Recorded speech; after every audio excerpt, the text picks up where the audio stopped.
საშინაო სკოლის გაკვეთილებს წარმოგიდგენთ კომპანია Silknet.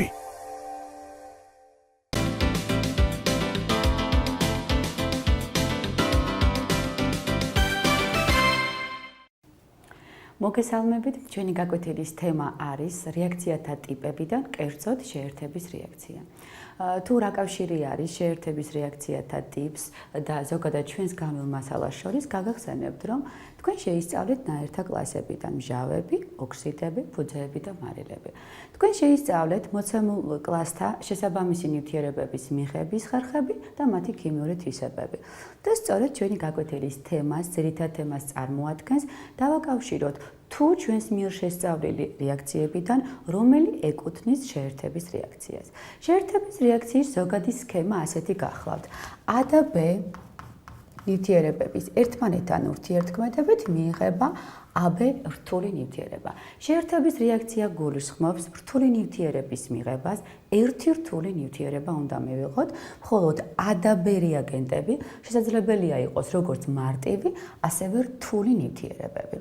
ჩვენი მიზანია, რომ თქვენ შეერთების რეაქციების ადვილად გაგების მიზნით შევუსაბამოთ ზოგად სქემას კონკრეტულ რეაქციათა ქიმიური ტოლობა. გაგახსენებთ, რომ მეტალები და არამეტალები წარმოადგენენ ნებისმიერი რთული ნივთიერების შემადგენელ ელემენტის ატომებს. შეერთების რეაქციას წარმოადგენს მეტალის და არამეტალის ჟანგბადთან ურთიერთქმედება.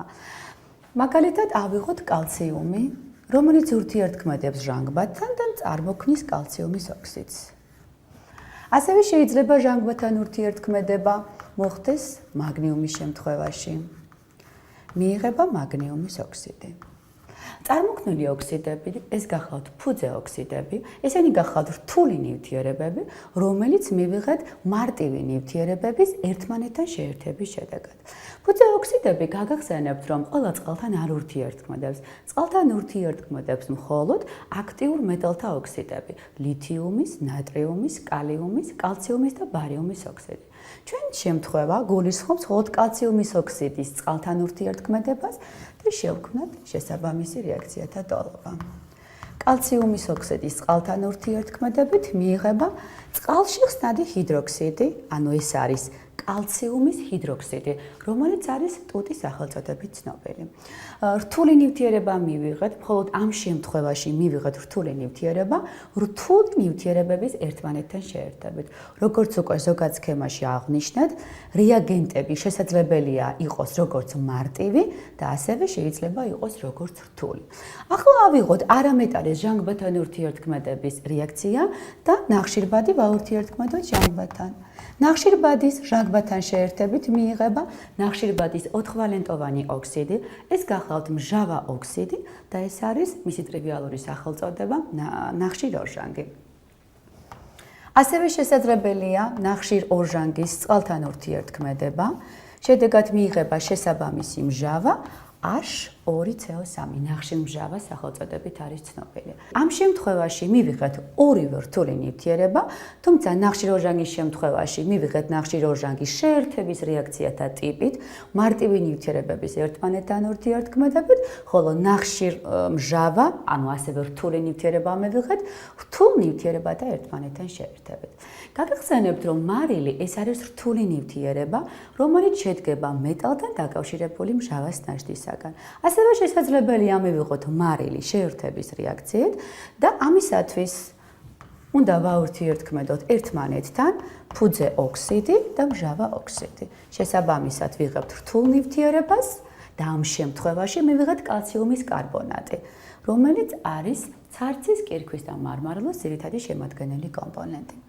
ასევე შეერთების რეაქციათა ტიპს ქმნის მეტალის და არამეტალის ერთმანეთთან ურთიერთქმედება. ამის ძალიან კარგი მაგალითი გახლავთ რკინის და გოგირდის ერთმანეთთან ურთიერთქმედება. საჭიროებს ეს რეაქცია გაცხელებას, მიიღება რკინის ორვალენტოვანი სულფიდი, ასევე შეიძლება რკინის ქლორთან ურთიერთქმედება, მიიღება რკინის სამვალენტოვანი ქლორიდი. ასევე შეიძლება ვერცხლის წყლის გოგირდთან ურთიერთქმედება, მიიღება ვერცხლის წყლის სულფიდი, ვერცხლის წყალი ერთადერთი მეტალია, რომელიც არის თხევად მდგომარეობაში და აი ეს სამივე ქმნის მეტალის და არამეტალის შეერთებით რეაქციათა ტიპს, რომელსაც ვუწოდეთ შეერთების რეაქცია. ყველა შემთხვევაში, რაც კი განვიხილოთ, მიიღება ერთ-ერთი ნივთიერება. ასევე შეიძლება შეერთების რეაქციათა ტიპს მივაკუთვნოთ არამეტალების ერთმანეთთან ურთიერთქმედება. ამის კარგი მაგალითია წყალბადის ჟანგბადთან ურთიერთქმედება. შედეგად ვიღებთ წყალს. ასევე არის ამიაკის მიღების ქიმიური რეაქცია, აზოტის წყალბადთან ურთიერთქმედებით. შეიძლება მივიღოთ NH3, მას ქვია, ეს არის აზოტის წყალბადნაერთი და ცნობილია ამიაკის სახელწოდებით. ეს რეაქცია არის შექცევადი, ანუ აქვე გეტყვით, რომ შესაძლებელია რეაქციის დაბრუნება საწყის ფაზაში, გავათანაბროთ რეაქცია. და ასეთივე შეერთების ტიპის შესაძლებელია მივაკუთვნოთ ნახშირბადის წყალბადთან ურთიერთქმედება. მიიღება ნახშირწყალბადი. ნახშირწყალბადი თქვენი მომდევნო კლასებში შესასწავლი თემა გახლავთ, ეს ორგანული ნაერთია, თუმცა თქვენ უკვე იცით, რომ მეთანი, რომელიც არის ბუნებრივი არის ძირითადი კომპონენტი, ის არის ფორმულით CH4 და მას ვუწოდებთ ნახშირბადის წყალბადნაერთს, რომელიც სახელწოდება არის მეთანი. ასევე შეიძლება წყალბადის ქლორთან შეერთება. მიიღება ქლორწყალბადი. ქლორწყალბადის წყალში გახსნით ვიღებთ ქლორწყალბადმჟავას. მისი ტექნიკური სახელწოდება გახლავთ მარილმჟავა და მარილმჟავა ეს არის ერთფუძიანი უჟანგბადო მჟავა. ალბათ ესეც უკვე მჟავებიდან გახსოვთ. ასევე შეიძლება წყალბადის გოგირდთან შეერთება. მიიღება გოგირდწყალბადი, ეს რეაქციაც შექცევადი გახლავთ და გოგირდწყალბადის წყალში გახსნით, ასევე მიიღება გოგირდწყალბადმჟავა. ეს გახლავთ ორფუძიანი უჟანგბადო მჟავა. ესენი გახლდათ შეერთების რეაქციათა ტიპის შესაბამისი ქიმიური ტოლობები.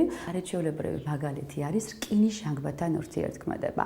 ეს რკინა იცით, რომ არის მეტალი, თუმცა ის შეიძლება იყოს ორვალენტოვანი და სამვალენტოვანი, მაგრამ ამ შემთხვევაში ხდება რკინის ჟანგვა და მიიღება რკინის ხენჯი, ფერუმ 3O4, რომელიც წარმოადგენს ნარევს 2 და სამვალენტოვანი რკინის შემთხვევაში. და გავათანაბროთ რეაქციას 3 და 2. ესეც შეერთების რეაქციათა ტიპს ეკუთვნის. ჩვენი გაკვეთილი დასრულებულია. გმადლობთ ყურადღებისათვის.